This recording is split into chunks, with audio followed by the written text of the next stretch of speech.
Andito na naman po, ako po ulit si Sir Ariel de los Santos. At ako naman si Mark Anthony Hamisal na bumabati ng magandang araw sa inyong lahat. Yes, good morning, magandang Good buhay. morning. So, welcome na nating lahat. Gusto po namin na marinig ang inyong digital club sa mga comment para sa ating trainer na walang iba kundi ang head ng EdTech Unit ICTS ng DepEd, walang iba kundi si Sir Mark Anthony CC. Ganun. Hello. Hi, good morning po sa inyong lahat. So nakakatuwa po kasi syempre, when we deliver these trainings, ang target talaga natin ay hindi naman para sa atin lamang. Ito ay para mapaghusay ang lahat ng ating mga guro. And take note, we are not only focusing on to the public school teachers, but we also wanted to help also our private school teachers, especially yung mga hindi naman talaga malalaking mga private institutions na nangangailangan ng tulong gaya ng skills enhancement regarding educational technology. So, gaya ng aking binabanggit lagi, hindi naman importante na highly technical tayo para matutunan ito kasi I myself, I'm just a regular grade school Filipino teacher pero ito ay aking nagawa. So, it's a matter of patience, dedication, and willingness to learn. When I deliver a training, I'll always make sure that you know whatever I say, lahat ng iyon ay nasa puso. Lahat yun ay sincere dahil ang willingness ko na maibahagi ang aking skill para sa inyo ay mahalaga. It is a multiplier effect and it is a very good investment. Go! Okay. Take it away, Sir Mark. Thank you, Maraming sir. salamat. Okay, salamat. So, good morning to all of our participants. Masayang-masaya ako kasi, nung chine-check namin, nung nagmo-monitor kami, hindi lang pala local teachers ang nanonood sa atin. So, meron tayong mga participants abroad na tinitingnan ng ating session. Hindi ko lang alam kung paano nila tayo nasusundan, pero dahil Tagalog ang aking pananalita, siguro I need to try my best to blend it out with speaking in Filipino and English para masuportahan din po natin sila. Okay? So, yesterday, what we have tried out is the utilization of KOTOBEE Author as a platform. So, dito na ituro ko yung linking, yung different interactivities, but we halted or nag-stop tayo pagdating dun sa widget dahil na-experience natin ang online traffic. When we talk about online traffic, ito po yung sabay-sabay na pagdagsa ng user sa isang website. At ito po ay nangyayari talaga, especially in a webinar that has a lot of participants accessing a site at the same time. Pero wag po kayong mag-alala dahil binigay ko nga na assignment sa inyo ang inyong widget. So, allow me to share to you the things that we need to understand now regarding the KOTOBEE Author. So, share ko na po ang aking screen.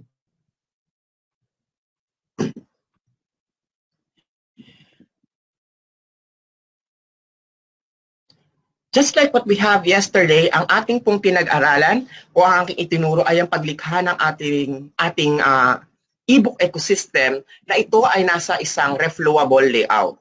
Sabi ko sa inyo noon o kahapon, kapag reflowable layout, dito may kakayanan tayong i-adjust ang font size ng ating mga inilagay na tools o ng mga context. Now, allow me to proceed with the next part of our activity. This is the use of a widget.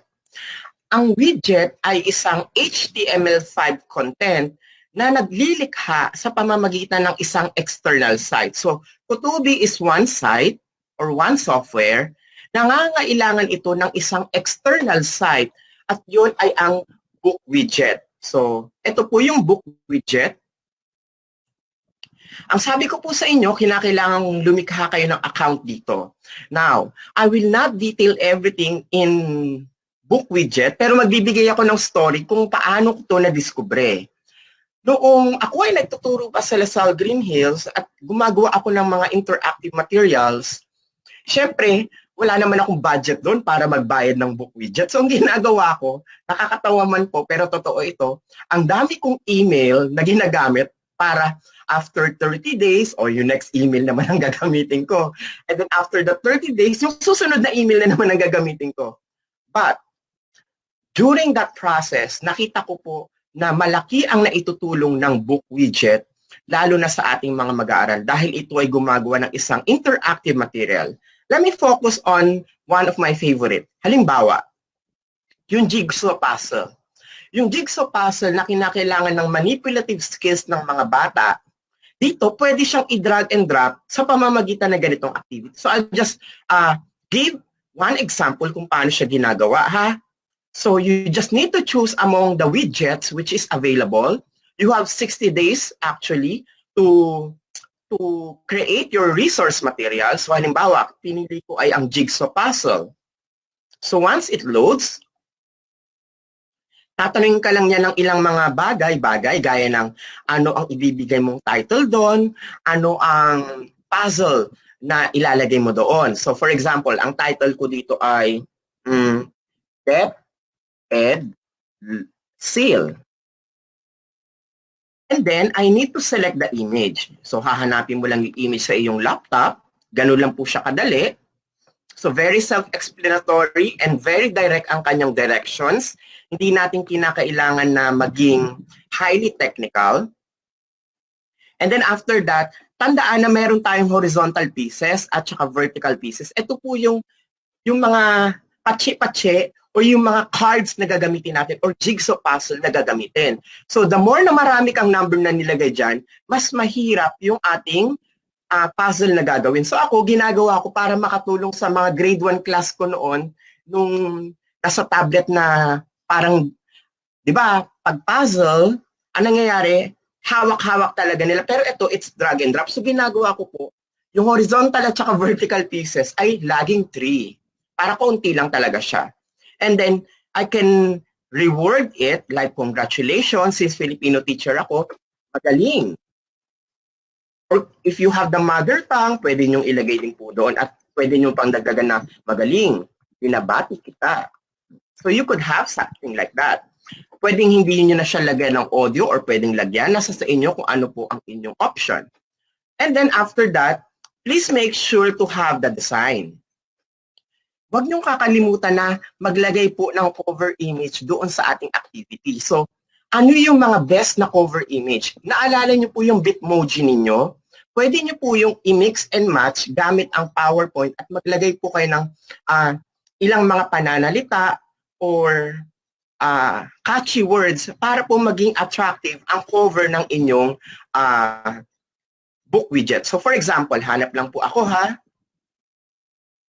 Halimbawa, itong book widget ko na, yan, naka-thumbs up or pwedeng itong naka-high. So, I could put that one at yun yung magiging mismong cover ng aking book widget. Okay? So, again, yung book widget na aking tinuro, malaki ang maitutulong nun, lalo na kung i-customize natin ang ating kagamitan. So, after having all of this, wala itong save button. Automatic siyang nagsisave. Ang kinakailangan nyo lang gawin para makita is to click preview para ma-visualize kung anong itsura nito kapag napunta sa inyong KOTOBEE author. So, ang gagawin lang ng bata, ganyan po. Mag-a-arrange po siya ng kanyang puzzle. Since sabi ko, 3x3, so, tatlo-tatlo lang talaga siya. Yan. So, yan yung first 3. Tapos ito sa baba. Talagang naglaro muna ako, no? Yan. Sige. Observe muna ninyo para makita po ninyo yung proseso. So, in this way, may manipulative skills pa rin ang mga bata at hindi tayo nawawalan ng pyesa sa ating jigsaw puzzle kasi nandun po mismo hindi siya nawawala, hindi matatapon kasi nandun lang talaga sa tipak na yon. So, after everything is done, you can simply click that one with X and look at this. Meron po tayong tool dito. Ito po yung parang bilog sa upper right portion. Okay? Click that and you will see the word download. Para po ma-download ninyo yung inyong book widget. As you could see, ito na po yung widget ko, widget number 6. Pwede nyo pong i-rename yan. Okay? Halimbawa, gusto kong i-rename yung widget ko na jigsaw. Para in the future, hindi lahat puro widget ang nakalagay doon sa inyong downloads folder. So you could have a variety. Now, going back to my KOTOBEE author, so para mailagay ang widget, ang kinakailangan nyo lang pong gawin ay i-click ang salitang widget. at piliin ang pop-up widget. So pag sinabi nating pop-up widget, ito po yung mga pinanggalingan ng website. Okay? Hindi po natin pipiliin yung page widget. Bakit? I-explain ko lang po yung difference ng dalawa. Pag pop-up widget, wala tayong gagawing coding. Ibig sabihin nun, kung ano yung na-download mo sa zip file, yun ang i-upload mo. Pero pag sinabi nating app widget, ito yung kinakailangan mong i-decode. Maglalagay ka ng code sa ating global area at sa chapter area. So, medyo highly technical siya. Kapag diniscuss ko, baka lahat ng mga teachers natin ma-nosebleed sa sobrang hirap ng coding. So, hindi po natin gagalawin ang page widget. Ang ituturo ko po ay pop-up widget. So, I hope clear po yun na. Uulitin ko. Dalawa ang klase ng widget. Pop-up at page widget. Bakit pop-up ang aking ipapagamit? Dahil hindi ito nangangailangan ng coding at programming. Yung page widget kasi, nangangailangan na kailangan mong i-code ang mga ilalagay mong widget. Pareho lang naman ang kanilang function. So bakit ko pa kayo pahihirapan? Dito na tayo sa madali. So click pop-up widget, choose add widget file, and go to your downloads folder. So di ba pinangalanan ko siyang Jigsaw? Click it and click open. Wait for it to load. Look, nakalagay dito depedsil.wdgt. Ang ibig sabihin ng WDGT, ayan po yan ay short name ng widget. Tignan nyo po, kaya siya mayroong icon. Dahil nilagyan ko siya ng icon. Marami sa ating mga participants ang nag-message sa akin kagabi, Sir, may error po ako. Kaya may error dahil hindi mo nilagyan ng icon ang widget mo. Sir, yung root file ko po, hindi po mahanap. Kaya hindi mahanap dahil hindi na kumpleto ang pagsisave mo doon sa iyong download material. Kinakailangan buo mo siyang nagawa bago mo siya kunin. Para po siyang katawan ng tao. Kapag hindi kumpleto ang paa mo, ang binti mo, hindi ka makakalakad. So, ganun din po yung ating widget. Kinakailangan bago natin siya i-download, nalagyan natin siya ng mga laman. So, I hope clear po yun. Now, after all of these are already implemented, I could click the word create. O, diba? Ang ganda ng aking widget. Now, to visualize it, hit the word customize.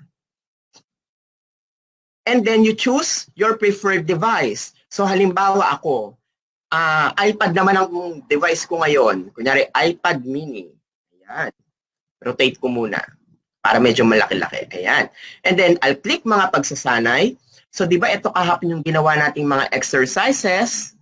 Now, for you to open your widget, kailangan i-instruct nyo yung mga bata na i-click nila yung picture. So, ideally, pwedeng ang widget nyo nakalagay dito, kindly click the logo or kindly click the picture to activate the material.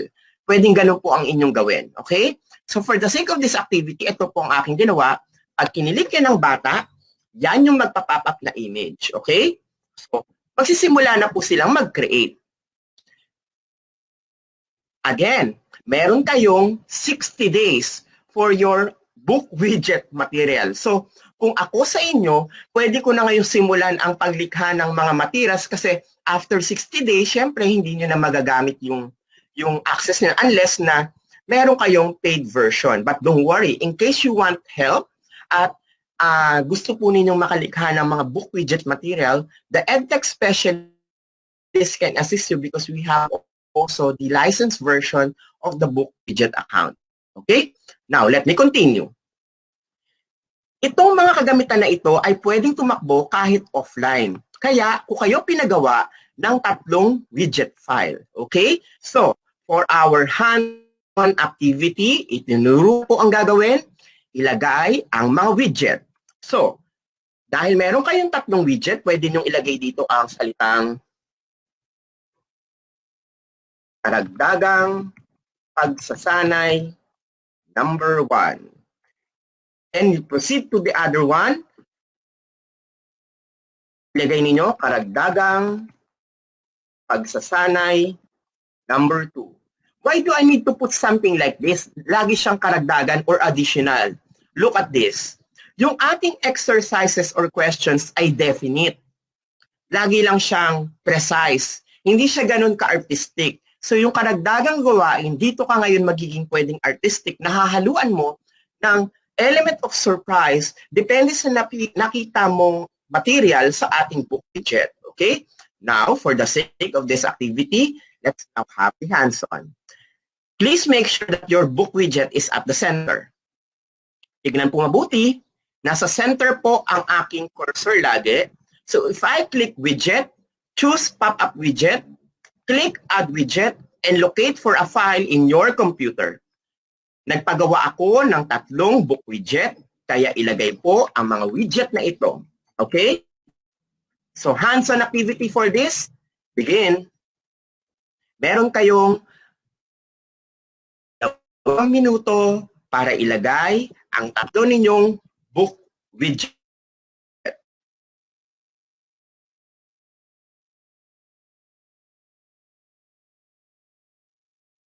So sa ating activity, aking ipinaliwanag na pop-up widget ang ating ginagamit sapagkat hindi tayo nangangailangan ng coding. Okay? So I hope na-enjoy po ng ating mga participants ang ating pagsasanay sa araw na ito. Yan. So I'm done now with my 3 widgets.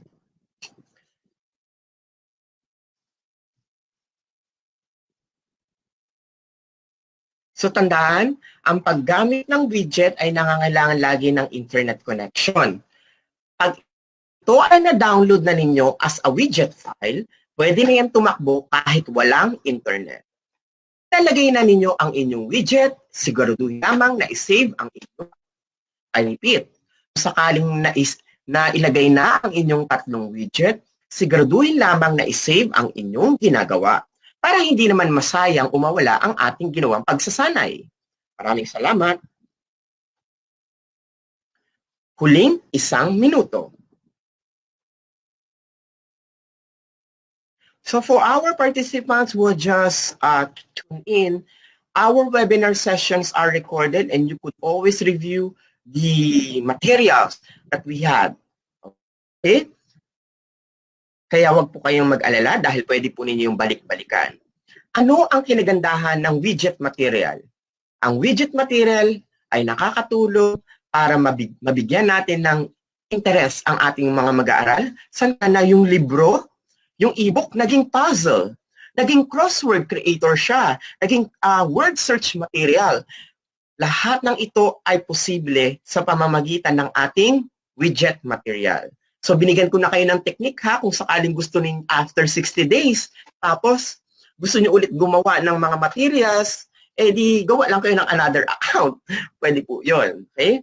Or we could help you in the educational technology unit by submitting your questions, your materials, and we can convert it for you. Okay. Now, let's proceed to the next part of our activity. Ngayon naman, lilipat tayo sa medyo highly technical na bagay. So pag sinabi kong highly technical na bagay, ito ay may kaugnayan sa ating magiging activity sa mga susunod na araw. We have here the item 3D. Pag sinabi nating 3D, bumubuo tayo o naglalagay tayo ng interactive content materials mula sa isang 3D software. Kaso, hindi tayo makakapagturo ngayon kung paano gumawa dahil ito ay nasa ibang platform o nasa ibang programa ng OER. And we are going to have it tomorrow, the beginner's program in using Autodesk. So tuturuan po namin kayo bukas kung paano gumawa ng sarili ninyong 3D images. Pero ngayon, dahil hands-on activity tayo, I am going to provide a link. Okay? So, ang link na ipoprovide ko, doon nyo po madadownload yung ating material. So ito po ha.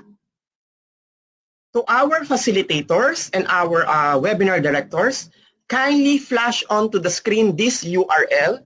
Kindly go to tinyurl.com/3D KOTOBEE.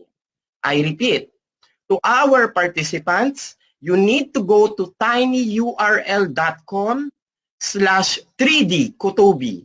Diyan niyo po matadownload ang dalawa nating 3D material na gagamitin sa pagsasanay. I am giving you 5 minutes for this na ma-download ang ating 3D material mula sa aming link na ibinigay. Sana naman na-download na ninyo yung pinadadownload kong dalawang material, okay? So, pag pinag-usapan natin ang 3D content sa KOTOBEE, ito ay may extension file name na .obj. Uulitin ko, ito ay kinakailangan may extension file na .obj. Okay po? Sige po. So, magpo-proceed po muna ako sa aking presentation. So, tingnan niyo po ito mabuti. Ang akin pong ibinigay sa inyo ay ito. Sample 3D for KOTOBEE na naglalaman ng cell at molecule. Para sa mga nagtatanong, sir, hindi po ako maka-access. Ipapakita ko po sa inyo yung link na ang shared tool po na ito ay nakabahagi for everyone. Anyone on the internet with this link can view. Kaya kung hindi po kayo nakaka-access, ibig sabihin nun, may problema sa inyong ginagamit na computer.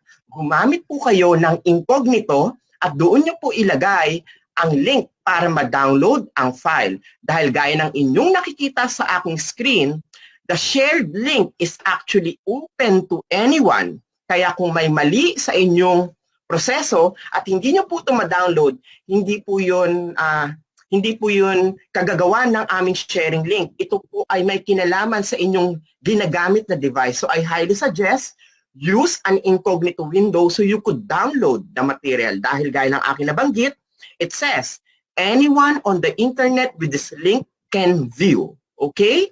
So, let's proceed. Gaya ng inyong nakikita, ang material ay nasa .obj file. Sana ay na-download na ninyo ito.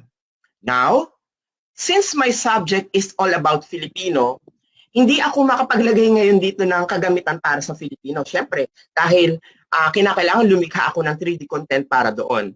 So, it's basically applicable and much more appealing if your subject is in science, in math, in STEM subjects or STEAM subjects, doon talaga siya nagiging applicable. Okay? So, handa na bang maglagay ng 3D? Makinig. Kapag naglagay tayo ng 3D, kinakailangan sundan mo kung huwag kang pindot ng pindot agad kasi mayroon siyang dimension na sinusunod. Tuturuan kita ng teknik kung paano mailagay ng tama ang dimension ito. At gaya ng ginawa natin kahapon, pwede mo itong ilagay sa iyong notebook para kung makakalimutan mo yung number, pwede mong balikan. Okay? Ready tayo ha? Tandaan na ang lahat ng mga multimedia elements ay nakalagay sa center. E diba naka-align left pa ako? So lalagay ko muna siya sa center. Okay po? After ko po siyang ilagay sa center, i-click ko ngayon yung 3D. Huwag muna kayong pumindot, ako muna. Panoorin niyo muna kung paano ko gagawin and then later on, I'll instruct you to do it. Okay? Kasi mahirap naman yung ginagawa ko, lipat ka ng lipat, di ba? So ulitin ko ha, i-demo ko and then after that, tsaka kayo pipindot. So ilagay muna sa center yung inyong cursor, pindutin ang 3D. Ayan. So, makikita nyo dito, interaction, scene, objects, camera, lighting. Ang una nyong pipindutin dyan ay yung objects. Okay? Ito muna. I-click ang object at i-click ang import new object. Hanapin ang dinownload ninyong file. So, yung dinownload na file, halimbawa, yung cell muna tayo. Click cell. Click open. At ito yung makikita ninyo. This object is too large and rendering it may cause KOTOBEE author to become slow or unresponsive. Please save your work and use at your own risk.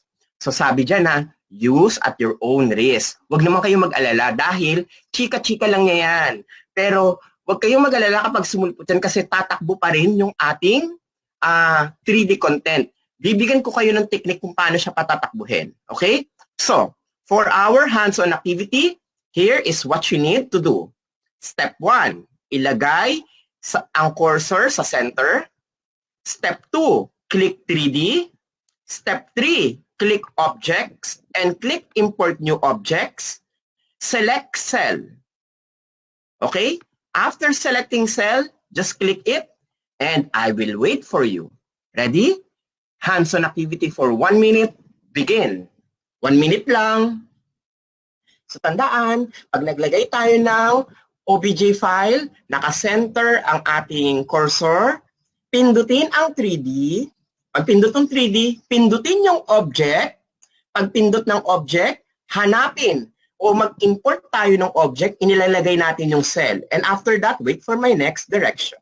Okay? Thank you.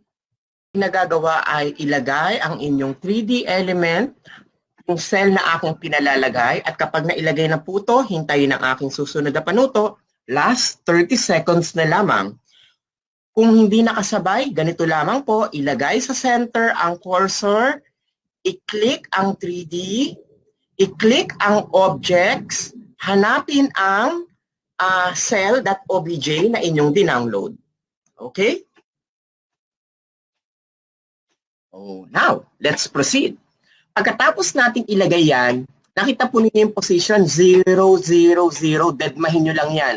Wala kayong itatype na kahit na ano dyan. Uulitin ko, huwag magtatype ng kahit na ano.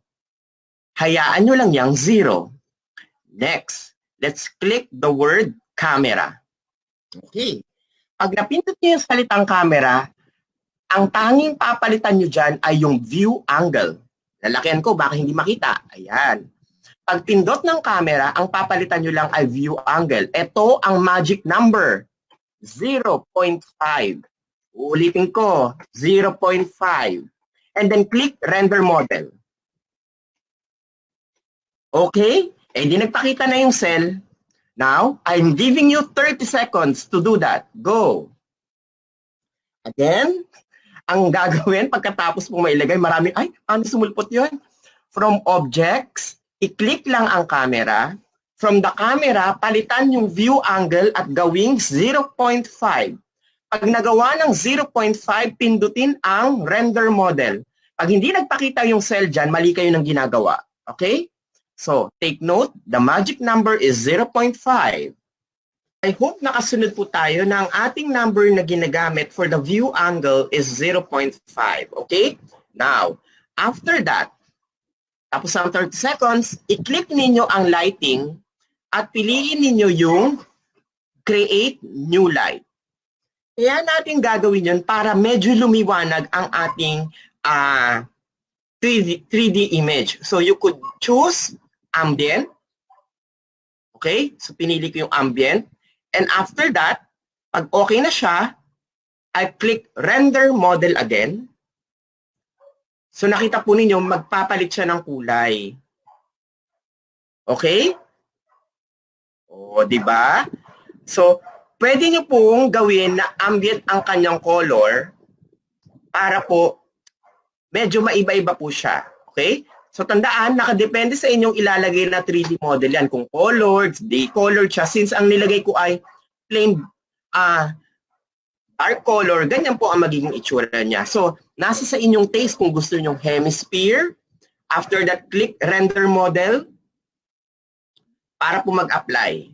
Okay? So, tandaan, nasa sa inyo po yung option kung paano nyo po gustong gamitan ito ng lighting effects. So, paano ginagawa yung lighting? Tignan po click lang create a new light. And then after that, click yung point at mamili po kayo kung ano ang inyong gusto.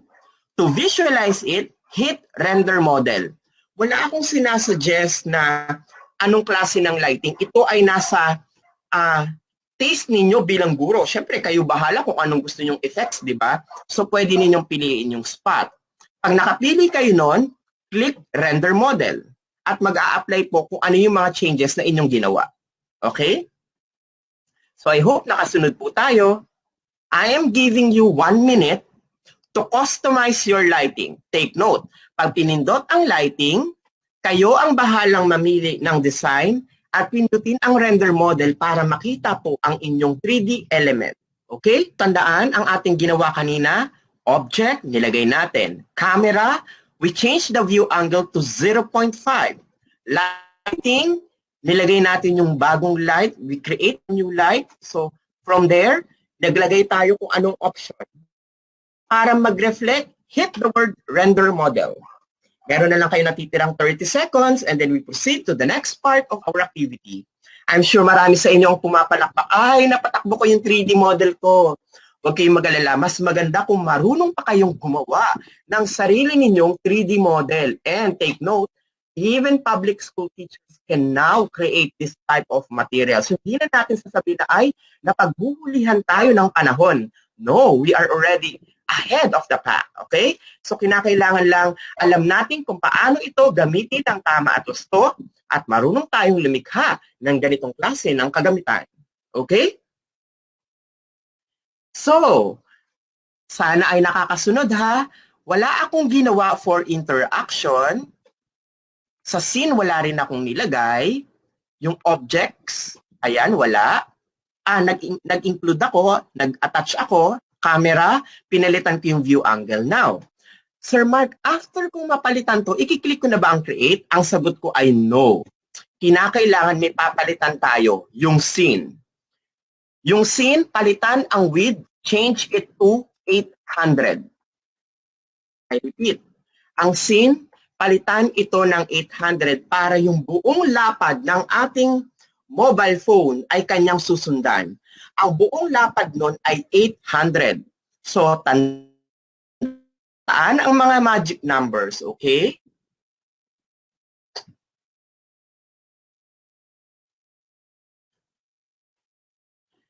Next, after na mapalitan natin ang width, which is 800, always go back to interaction. Sa interaction, makakakita tayo ng tinatawag na placeholder image. Pag sinabing placeholder image, ito yung nagpapaktang cover bago yung ating 3D image. So, pwede tayong maglagay ng placeholder image kagaya ng DepEd logo or yung emoji. So, ako kunyari, itong placeholder ko, animated GIF. Pwede kasi yun. Okay?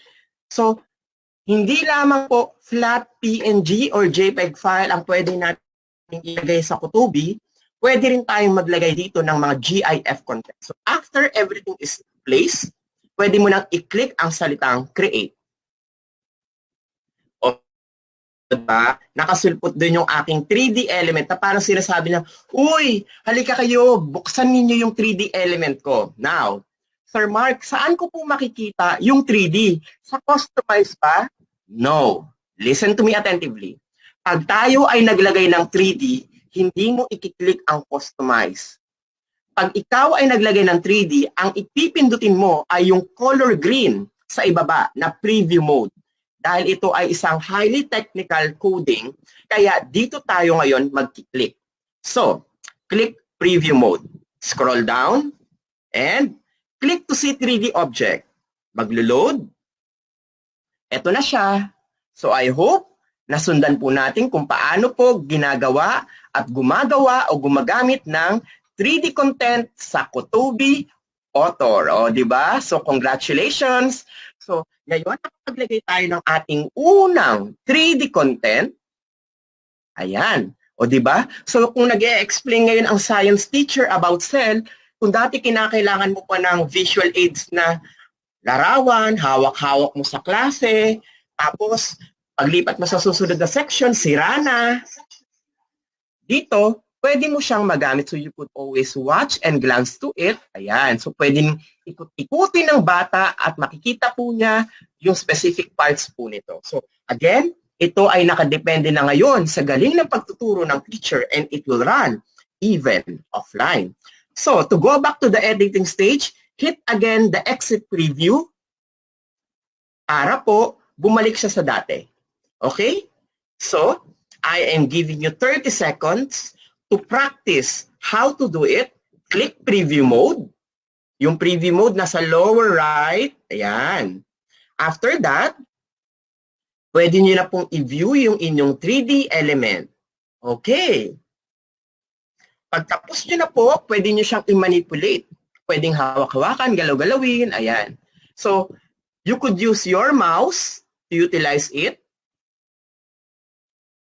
Pero kung touchscreen, syempre, di ba sa cellphone, touchscreen yun. Pwede nilang i-zoom yan. Pwedeng i-zoom ng mga bata. Okay? So you could identify easily a specific part. Kunyari, cytoplasm, mitochondria, yung mga ganun pong bagay. Okay?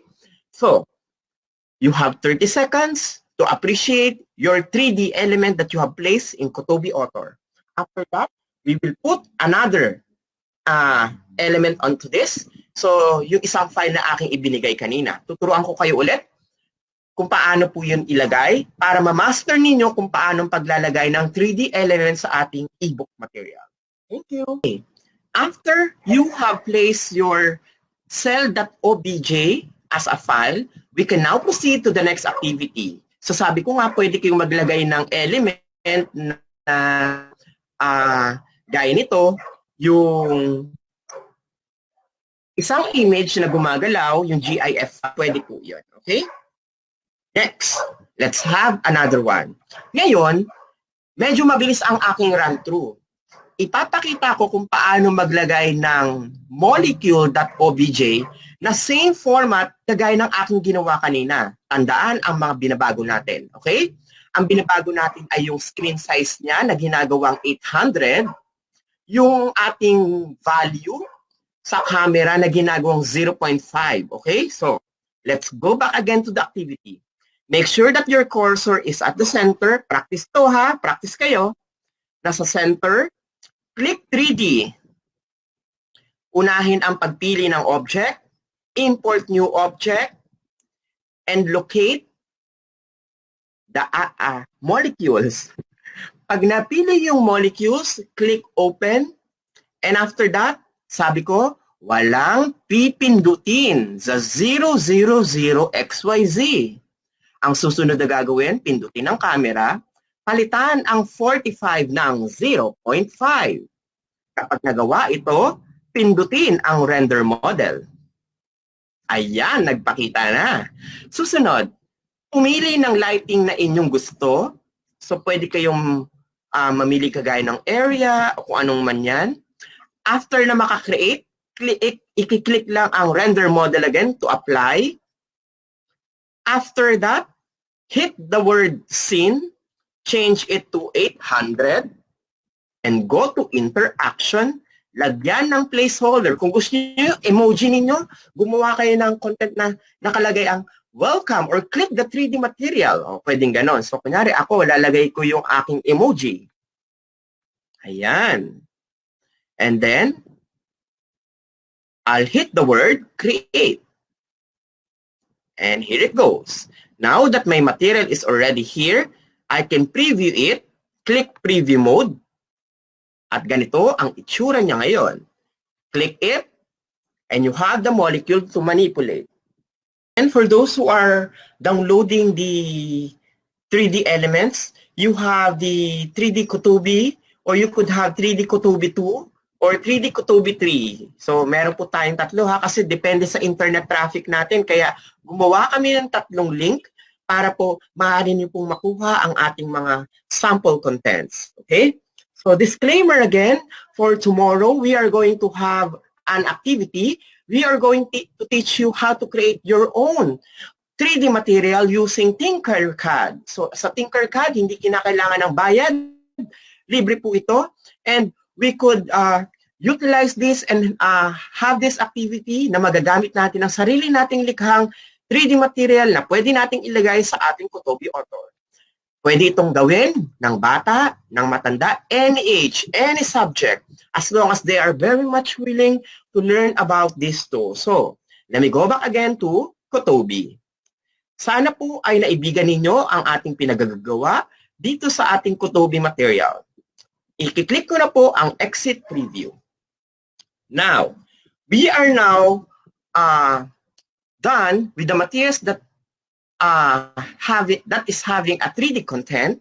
Natuto na rin po tayo ng widget material. So, all of these things are actually helpful in making our ebook material very much engaging. Ngayon, dito tayo sa napakamadugong bahagi ng ating pagsasanay. Bakit ko sinabi? Tignan nyo po ang aking tinuturo. Mga bidyong panturo. We are now facing a situation wherein face-to-face instruction is really difficult. Kaya naman, ang mga guro ay kinakailangan makalikha ng isang klase ng kagamitan na hindi magpapatigil sa tinatawag natin na delivery of instruction. We could always utilize our own instructional video na ito ay makakatulong para ma-deliver pa rin natin ang pagtuturo sa ating mga mag-aaral. There are a lot of video materials in YouTube. However, we need to face the reality. It's not our content. Bukod doon, sa hindi natin siya content, wala doon yung contextualization. Maliban sa wala doon yung ating contextualization, pwedeng hindi siya align sa ating itinuturo mismo.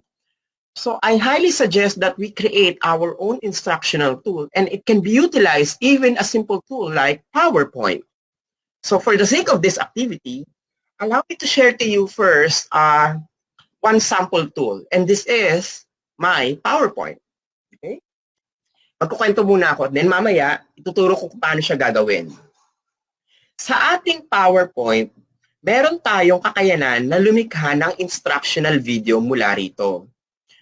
Halimbawa, sa kasalukuyan, kami po ay binigyan ng pahintulot para i-convert ang mga ADM materials or ang alternative delivery mode ng Department of Education para maituloy pa rin ang instruction kahit walang internet connection. So, I did my best as an EdTech expert para po matulungan ng ating departamento at makalikha ng ganitong klase ng kagamitan na magagamit pa rin kahit wala po tayong internet connection, kahit wala pong face-to-face instruction. So how to do it? Step 1, create your PowerPoint. Having the background, identified lesson, review lesson, putting everything in place including the special effects, the effects or the transitions. Lahat ng yan, kinakailangan ilagay ng maayos. Okay? So, kinakailangan nakaproject siya. Gumawa ka kagad ngayon ng isang dashboard kung paano mo i-layout sa PowerPoint yung iyong lesson. Okay? Now, ang gagawin ko, ilalagay ko siya sa presenter's view para makita po ninyo yung ibig kong sabihin. Ito ang nakikita ng lahat sa presenter view. Ang kanyang paglipat o animation ay parang naglilipat ng papel. It should be consistent in all of our slides. Para pag binalik, para lang silang nagbubuklat ng libro. Take note, we need to be very creative on how we are going to tackle a specific video lesson to our learners. Look, sa aking balik-aral, inilagay ko dito, in transition ang mga tanong, at pati ang choices, at kung ano ang tamang sagot. Question number 2, choices, at kung ano ang tamang sagot. Question number 3, at kung ano man ang kasagutan tungkol dito, isa-isa kong ire-reflect ang mga tamang direksyon. It's by transition. And later on, I'll show you what's the importance of this transition. Pang-apat, ipinakita ko ang susunod na transition. At bago ako dumako sa mismong aralin. Sa mismong aralin, meron pa rin siyang transition. At kinakailangan, alam mo kung ano ang pagkakasunod-sunod nito. Ikaw naman ang gumawa ng PowerPoint. Meaning, our PowerPoint now is not a reflection of a Manila paper. It is a reflection on how we are going to change our perspective kung paano natin i-relate na tayo ay nagtuturo ng isang bagay.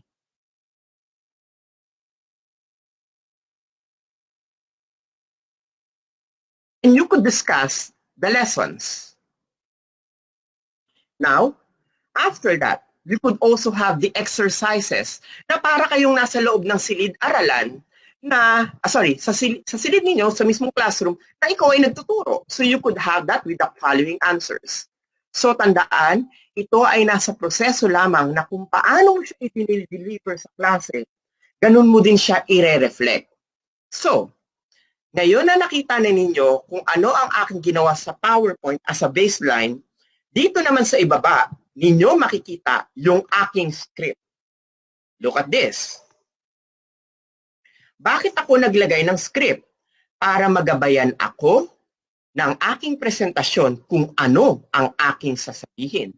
But if you are confident enough that even if you don't have the script, you could deliver it, then that's good. Ang susunod ninyong tatandaan ay ang technique sa paggamit ng PowerPoint. Tingnan niyo po kapag ako ay naka-presenter view.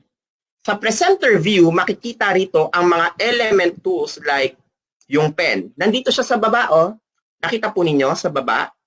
Di ba nandyan pwede tayo mag-laser pointer, mag-pen, mag-highlighter. Yan ay pampatagal. Bakit pampatagal? Kasi kinakailangan mo na, ay pipindutin ko po muna yun. So makakagulo siya sa presentasyon mo kasi kitang-kita yung inyong mouse na gumagalaw at pumipili kayo ng isang item. Meron pong technique doon. Alam niyo po yung technique? Tignan niyo po Babalik ako sa simula. I'll press now here a command tool na lalabas ang mga pointer ko nang hindi ko ginagalaw ang aking mouse sa baba o ang aking cursor pababa. Look.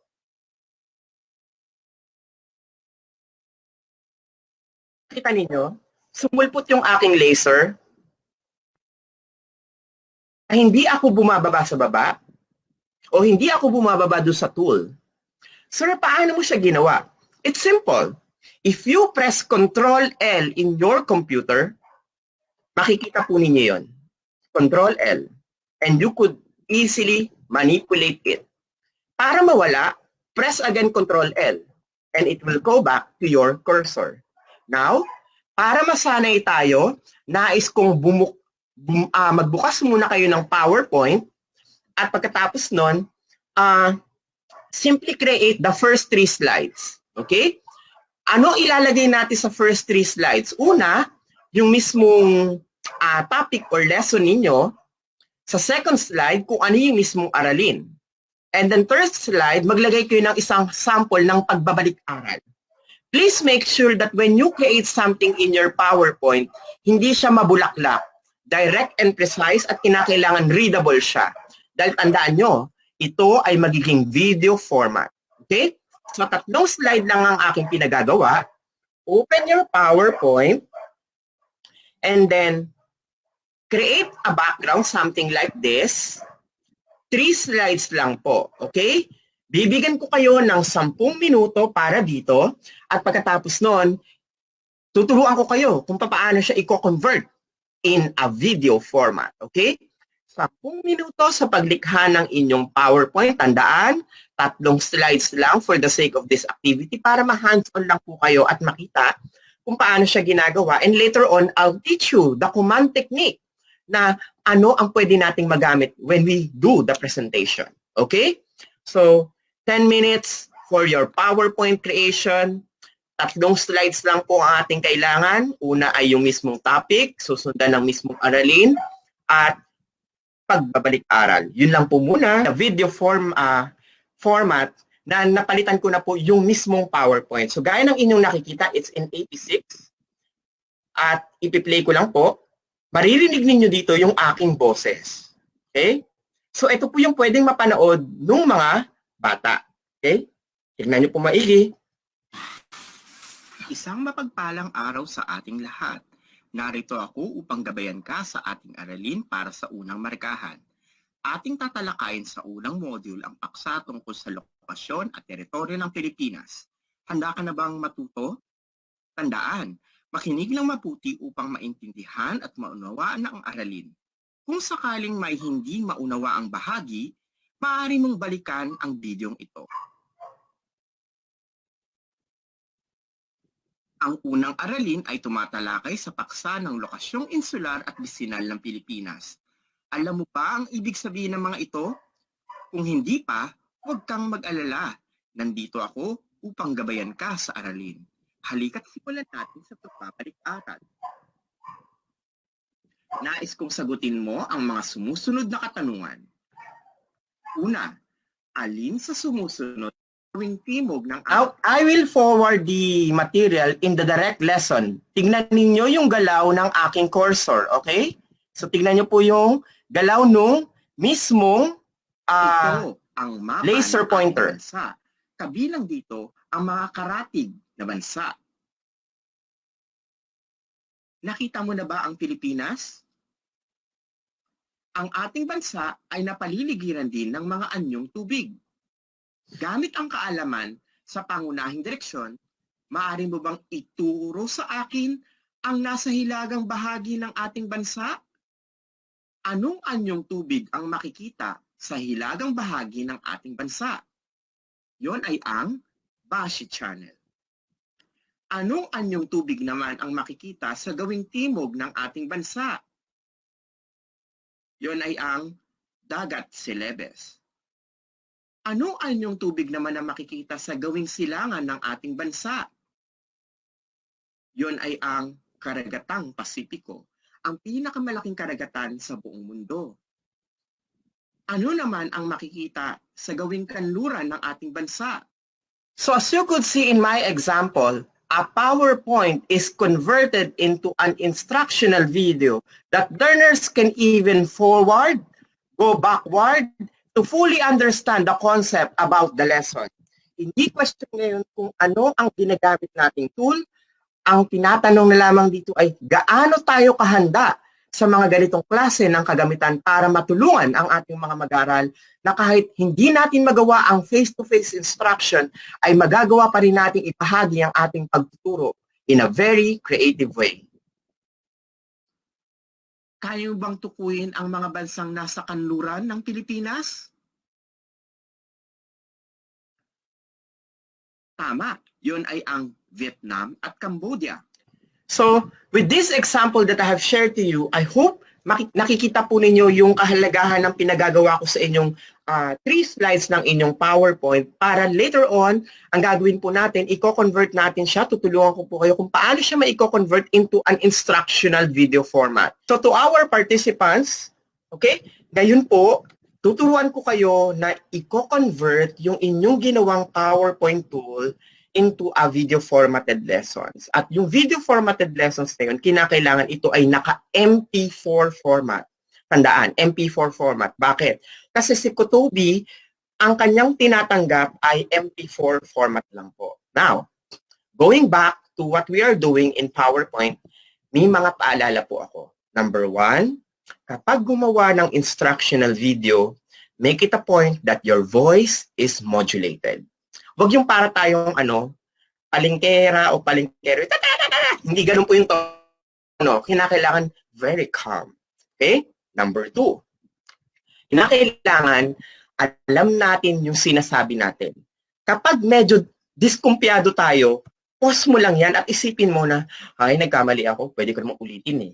Be confident. Pangatlo, kinakailangan ayos ang lahat ng transition. Kung sakaling makakita ka ng wrong spelling, actually nangyayari sa akin yung wrong spelling, wait! Pwede mo namang i-edit yan at ulitin na lang from the top. Okay? Next, number 4. Make sure that your font size is actually readable. Okay?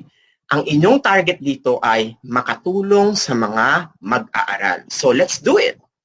I'll share now my screen kung paano siya ginagawa. I hope nakikita niyo na po ang aking screen. Yan. I am going to deliver my spiel with the first 3 slides. Okay? Sa unang 3 slide na ito, ako ay magpapakitang turo kung paano siya ginagawa. Tandaan, importante na kapag tayo ay nagde-deliver ng skill, susulpot dapat ang tinatawag nating laser pointer. Paano susulpot ang laser pointer? Mag-practice muna tayo ha. Tignan po ninyo. Gawin ninyo yung slideshow presentation. Pag na-presenta ninyo yung slideshow presentation, pindutin ninyo yung Control, CTRL at sundan ng letter L. Control L. Pinakailangan magpakita ang laser. Yun ang technique. Para mawala ang laser, pindutin ulit ang Control L. Okay? So, for example, I have now here my first slide. Diba? Ito yung aking unang slide. Ang aking babanggitin ay simple lang. Babasahin ko yung aking script or konsepto tungkol dito bago ko po siya ilipat sa aking susunod na slide. At kapag nilipat ko siya sa aking susunod na slide, I'll press again Ctrl L to put the laser. Kapag binabasa mo, kinakailangan ipo-point mo siya. Sana nakuha po yun. Balikan ko po from the top. Tignan niyo po. Ito ang paraan kung paano niyo siya i-deliver. Meron akong script dito sa ibaba. Kinakailangan mabanggit niyo siya ng modulated ang inyong boses. Nakakatulong po yan dahil ang ating kagamitan ay siyempre dapat pleasing siya sa ating mga mag-aaral at kung sakaling tayo ay nagre-record, siguraduhin natin na tahimik yung ating paligid. Kaya ngayon, may mga aso sa paligid ko. So, ideally, hindi siya okay. Pero dapat, pag tayo ay nagre-record, kinakailangan ay okay yung ating surroundings. Okay? So, practice ka muna. Having this slide, pwede mong simulan sa ganitong format. Pakinggan ako.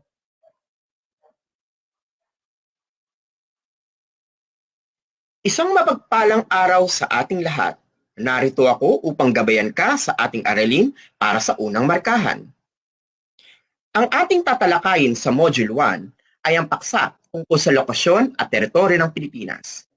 Ang aralin 1 ay patungkol sa lokasyong insular at bisinal ng Pilipinas. Ngayon ay magbalik-aral muna tayo. Sagutin ang sumusunod na katanungan. Una, alin sa sumusunod ang ginagamit natin para matukoy at mahanap ang eksaktong lokasyon ng isang lugar? Ito ba ay globo, mapa, o kompas? Tama ka. Ang sagot ay mapa. Mapa ang ginagamit natin para mahanap ang eksaktong lokasyon ng isang lugar. Lumipat tayo sa pangalawang bilang. Ano ang tawag natin sa taong gumagawa ng mapa? Siya ba ay isang kartograpo, cartoonist, o animator? Magaling! Siya ay isang kartograpo. Tandaan, kartograpo ang tawag natin sa taong gumagawa ng mapa. So in my example, you have seen now how I have delivered the spiel coming from the first slide up to the third slide. Kinakailangan confident ka. Ang boses mo ay may impact. Siyempre, paano ka nagtuturo, ganun lang ang i-deliver mo. You need to be very confident on how you're going to deliver the spiel. Tandaan, importante ang iyong script.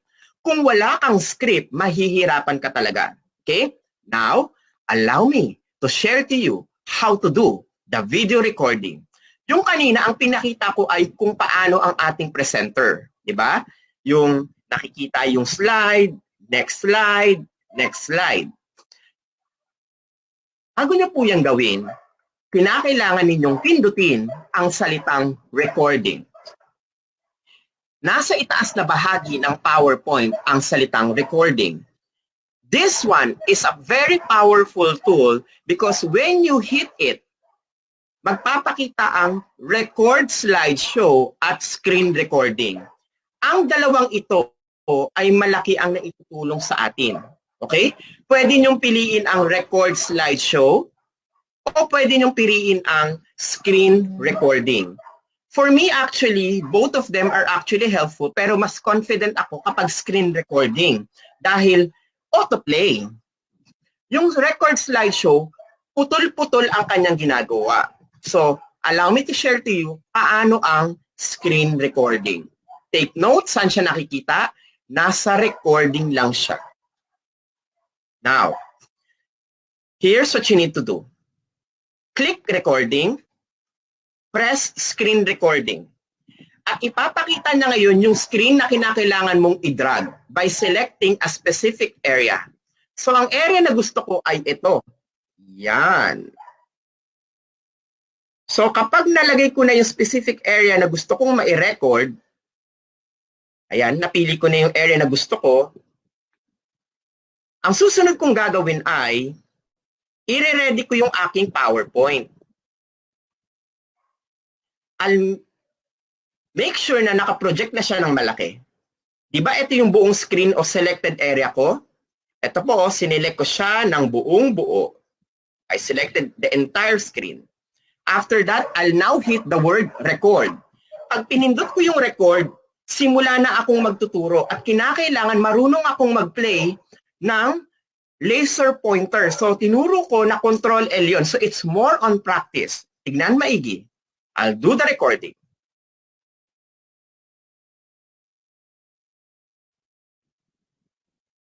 Isang mapagpalang araw sa ating lahat. Narito ako upang gabayan ka sa ating aralin para sa unang markahan. Ating tatalakayin sa Module 1 ang tungkol sa paksa ng teritoryo at lokasyon ng Pilipinas. Sorry, nagkamali ako. So pag ganon, uulitin nyo lang. So pag uulitin, a-up nyo lang po yun and then press pause. Ganun lang po at pwede nyo ulit-ulitin. So it's just a matter of trial and error. So you need to be very confident on how to utilize that. Ano ang aking ipinakita? Pinakita ko sa inyo na kung sakaling nagkamali, ililipat mo lang sa taas yung cursor, ipipress mo yung stop, and then press X. Kung sakaling nagkamali, at nakita po ninyo na nagkaroon siya ng overlapping, yun yung video na nagre-record. Eh di ba nagkamali nga ako? Eh di tatanggalin ko. Now, I'll repeat again from the top. Click recording, click screen recording, and then I'll go back again to my screen. Now, if you are ready, then hit the record button. Sasabihin niya, 3, 2, 1, and then you start the spell, okay? Hinga ng malalim.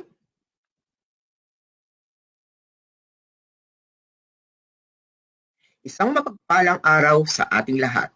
Narito ako upang gabayan ka sa ating aralin para sa unang markahan. Ang ating tatalakayin sa Module 1 ay ang paksa tungkol sa lokasyon at teritoryo ng Pilipinas. Alam mo ba ang paksa tungkol sa lokasyong insular at bisinal ng Pilipinas? Kung hindi pa, huwag kang mag-alala. Ituturo ko sa iyo ang aralin na ito upang lubos na maunawaan ang paksa. Halina't simulan natin sa pagbabalik-aral. Unang bilang, alin sa sumusunod ang ginagamit natin para matukoy at mahanap ang eksaktong lokasyon ng isang lugar? Ito ba ay globo, mapa, o kompas? Tama, ang sagot ay mapa. Mapa ang ginagamit natin para matukoy at mahanap ang eksaktong lokasyon ng isang lugar. Ngayon, sagutin ang aking pangalawang katanungan. Ano ang tawag natin sa taong gumagawa ng mapa? Siya ba ay isang kartograpo, cartoonist, o animator? Tama. Siya ay tinatawag natin na isang kartograpo. Tandaan, kartograpo ang taong gumagawa ng isang mapa. Ngayon ay sagutin mo ang aking pangatlong katanungan. Kaya mo bang ibigay ang mga pangunahing direksyon? Una ay ang hilaga. Hilaga kapag ito ay nakaturo sa gawing itaas na direksyon. Susunod ay ang timog. Ito naman ay nakaturo sa gawing ibaba.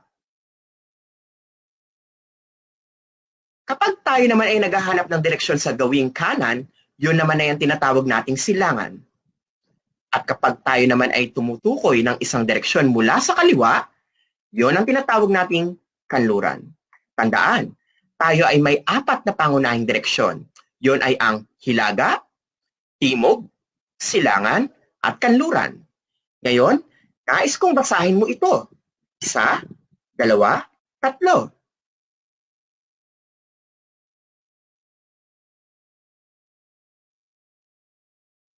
So as you could see here, in my presentation, ang ginawa ko po, tayo po ay lumikha ng isang presentation tool gamit ang isang video. And once you are done with it, simply need to hit the upper portion. Sa itaas po, sa itaas na bahagi, ayan, para kung end na po, you hit the pause button. After that, kung tapos na po, simply click the X button. And now, you are going to have the recorded video material. Ito na po siya. Isang mapagpalang araw sa ating lahat.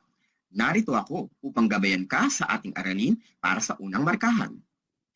Ang ating tatalakayin sa Module 1 ay ang paksa tungkol sa lokasyon at teritoryo ng Pilipinas.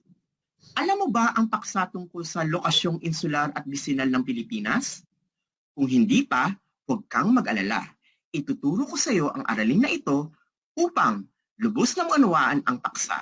Halina't simulan natin sa pagbabalik-aral. And if your learners would Unang want to bilang forward it, ay they can do that. eksaktong lokasyon ng isang lugar. Ngayon, sagutin ang aking pangalawang katanungan. Ano ang tawag natin sa taong gumagawa ng mapa? Siya ba ay isang kartograpo, cartoonist, o animator? Tama. Siya ay tinatawag natin na isang kartograpo. Tandaan, kartograpo ang taong gumagawa ng isang mapa. Now, if everything is done, di ba ito yung video file natin? Ito yung video file, di ba? Nakikita po ninyo. Simply click, right-click. Ulitin ko, di ba ito yung video file? Right-click. Click Save Media As. And then, save it in your desktop. Okay? Kunyari ako lalagay ko desktop. Lagay ko dito demo. Demo video. Click it. Now, your PowerPoint is saving as an MP4 file. Look, saving demo video.mp4 file. At dahil dyan, ang ating PowerPoint ay magiging isang video tool. So I hope nasundan po ninyo kung paano natin gagawin ito na isa pong video material. So, I am going to give you 20 minutes to convert your to convert your PowerPoint in a video format. Okay? So, tandaan, paano ko siya ginawa? From the review material, ito po yung sa review tool, ang susunod ko pong ginawa ay pinires ko yung, from the recording, ang ginawa ko po ay pinindot ko po yung ating file doon. So, from recording, nag-press po ako ng button para po mag-start yung ating process ng pag-create ng ating video tool. So, I am giving you again enough time, 20 minutes, to convert your PowerPoint. So, sa mga ngayon lang po nag-tune in, click recording, click screen recording, and then snip. Lagyan na po ng parang demarcation kung saan area ninyo gustong ilagay yung inyong recording. So, kagaya po nito, di ba? Screen recording, pinindot ko siya. After that, I just simply need to deliver my spiel. Okay? So, I hope malaki po ang naitulong nito sa ating mga colleagues o sa ating mga co-teachers. Now, you have the time to convert your video, your PowerPoint into a video formatted lesson. So, my dear colleagues, kanina po, aking ipinakita sa inyo na, pwede pala tayong gumawa ng video tool. Now, sa video tool na ito, importante MP4 format. Hindi ko po kayo nililimitahan na PowerPoint lang ang gamitin ninyo. Binigay kong example yung PowerPoint kasi karamihan sa atin, yun ang ginagamit. Pero kung hindi tayo komportable doon, pwede tayong gumamit ng papel, pwede tayong gumamit ng blackboard or whiteboard, and present our lesson by simply delivering it para lang tayo nagtuturo. Okay? Now, binigyan ko na kayo na idea na pwede rin natin siya magamit as an experiment. You could perform an experiment, have someone videoing you, and make it direct and precise. And you could put that one in different parts, okay? Para hindi siya ganun kahaba. Now, allow me to share my screen to you kung paano ngayon ilalagay yung video tool na aking ipinakita kanina. So, this is now my screen. Halimbawa, dito sa mga videong panturo, you can simply choose video. And when you click it, there are two options. A video URL wherein you are going to be linked outside, meaning URL siya, so tatakbo siya ng online. Pag ito ang pinili ninyo, you could put a URL coming from YouTube. So halimbawa, yung aking YouTube kanina, balikan ko lang po. Yung YouTube. Kukuha ka lang ng isang URL dyan. Halimbawa, ito. You get the URL. Yung URL po ay yung makikita sa itaas. Ayan.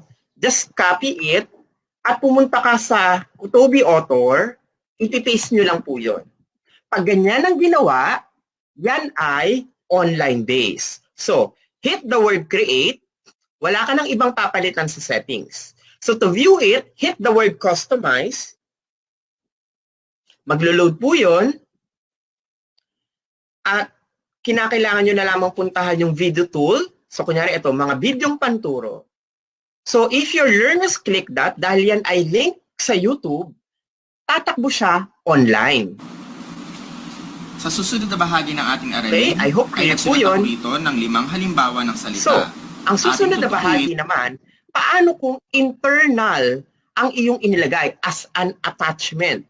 So, I'll click again my video tool. So, lagay ako ng example. So, itong nasa taas, ito ay online video. Para po alam po natin na online video yung nilagay ko, yung susunod kong gagawin, ito ay offline video. Ano gagawin ang offline video? Click lamang ang salitang video at choose add video file. So, you locate the file na isinave ninyo kanina. So, ito yung kanina yung sinave ko, yung demo video. Choose it and click open. After that, hit the word create. Pagkatapos po nun, pwede nyo na po siyang ma-view sa customize field. After clicking that, ito ngayon ang kanyang kalalabasan. So, hit it. Ito yung online video ko kanina. Ito yung offline video. Pag kinilik ko yan, Isang offline siya ngayon mapagpalang araw natatakbo. sa ating lahat. Narito ako upang gabayan ka sa ating aralin para sa unang markahan. Ang ating tatalakayin sa Module 1 ay ang paksa tungkol sa lokasyon at teritoryo Pwede ng... itong i-forward ng bata. Kapag tayo naman ay Pwede nilang i-backward. So, kapag, di ba, sa loob ng classroom, pag tinanong ka ng estudyante mo, nasistress kapag paulit-ulit mo nang ine-explain, eto, kahit balik-balikan nila, hindi mapapagod yung system kasi naka-record naman siya. So, gaya ng akin nabanggit, it could be a paper and pen video. It could be a PowerPoint video that you could blend in this material. So, kung titignan ninyo ang flow ng ating lesson, the traditional, may mga paksa at content. May mga interactive element, the emerging technologies. Interactive ang lesson. Lahat ng ito na ginawa natin ay pwedeng-pwede na maibigay ng mga guro sa mga mag-aaral because we know now how to manipulate all of these interactive materials in using KOTOBEE Author. So I hope naintindihan po natin ang paksang ito. We are now 90% of our ebook material. So I'm giving you 2 minutes to attach your video material. So how to attach it? Balik tayo. Just choose video. After clicking video, you choose whether you want a video URL or the attached video file. After that, simply hit the word create. That's it. Ganun lang po ang paglalagay ng ating instructional video sa ating mga kagamitan. So just to give an information to everybody, DepEd is actually ready in deploying the ebooks, the ADM ebooks, which is free. Ang mga ADM ebooks na ito ay merong mga instructional video, may mga interactive exercises and widgets na gaya na aking ipinakita sa inyo. Therefore, once these things came now to the hands of our learners from their devices, pwede yan tumakbo kahit na offline. All of these tools also will be available in the DepEd Commons, free of access by downloading these materials. Kaya, lagi natin sasabihin, no internet, no problem because we have the free access.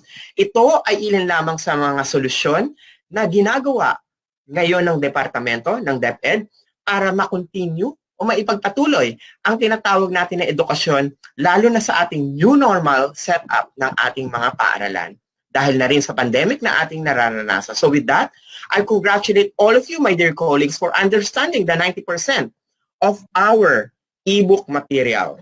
So, i-save po ang inyong gawa dahil mamaya sa ating pagbabalik after lunch, we will finish the remaining 10%.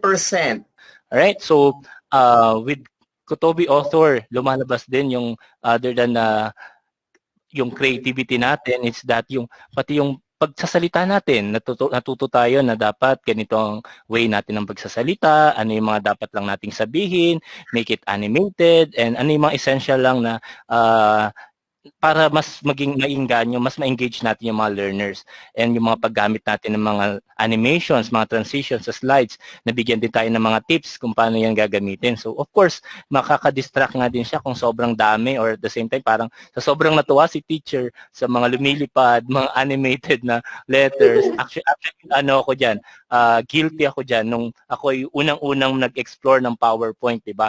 Nakakatawa na nakita mo, wow, yung mga gano'n na wow effect. Pero nung una, that's yung unang time dati. Pero ngayon, iba na yung mga learners natin. So, hindi na yan katulad na talagang ma-amaze pa sila. Pero make it minimal, no? Make it minimalistic ang dating, make it simple, and at the same time, ang purpose pa rin natin ay, yun nga, yung ating mga learners, yung objectives natin, yung learning objectives natin ay naka-align pa din kung ano yung ginagawa at kung ano yung mga sinasabi mo during your recording. Kaya dapat talaga may script. Sir, may dadagdag lang po ako ha. Okay. Kanina naipakita ko sa inyo kung paano tayo gumawa ng video tool, right? When we talk about KOTOBEE Reader, it is actually an inclusive ebook reader. Why? If we have SPED teachers need to create the Filipino the Filipino Sign Language, kayang-kaya nilang gawin. Kunyari, gumanyan sila, di ba, clapping. So, hindi kasi ako marunong ng Filipino Sign Language, but if our SPED teachers could actually create these materials and blend it in their KOTOBEE author, even our deaf learners can actually understand and benefit from this system. Likewise, our audio recording tool, kung ang ating pong mga estudyante ay mga blind students, just situate the button right down of the device, di ba? Tinuro ko sa inyo na kapag tayo ay nag-create ng tool, hindi ko nilagay yung speaker button sa tuktok. Nilalagay ko siya sa baba para kung sakali lang, ako po ay isang blind learner, kung hawak ko ang aking device at kung gusto kong pakinggan, I can simply swipe down and press play. So, ganun po ang pwede nating itulong in a very creative way with this kind of material, which is the KOTOBEE author.